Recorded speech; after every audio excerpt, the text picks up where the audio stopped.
জাতীয় সংঘের মানবাধিকার কমিশন অফিস ঢাকায় স্থাপনের জন্য বৈধতা দিয়ে দিয়েছে। মনে রাখবেন, পৃথিবীর যদি মানবাধিকার যদি গঠন করতে হয়, অফিস যদি স্থাপন করতে হয়, বিশ্বের সবচাইতে বেশি মানবতা লুণ্ঠিত হচ্ছে ফিলিস্তিনে, ঠিক কিনা বলেন? সবচাইতে হাজার হাজার মানুষ, শিশুদেরকে মারা হচ্ছে রাফায়, ঠিক কিনা বলেন? বিশ্বের সর্বপ্রথম জাতীয় সংঘ যদি মানবাধিকার অফিস যদি করতে চাই, ফিলিস্তিনে করতে হবে, হাত করে বলেন ঠিক কিনা? বাংলাদেশের মানুষের কাছে কোরআন আছে, ঠিক কিনা বলেন?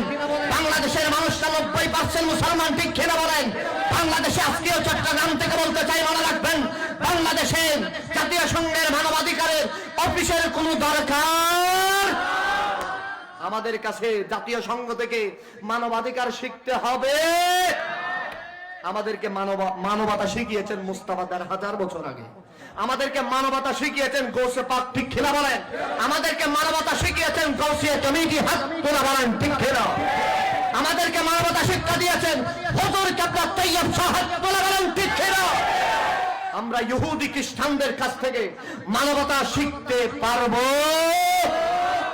এখন কথা আছে একটা খুব গুরুত্বপূর্ণ, আমাদের দেশের কিছু ভাইয়েরা, সাংবাদিক ভাইয়েরা, নাস্তিক টাইপের মানুষরা বলতেছেন, হুজুর আপনারা যেভাবে সেতে সেতে কথা বলতেছেন, অন্যরা তো এইভাবে বলতেছেন। আমরা বলতেছি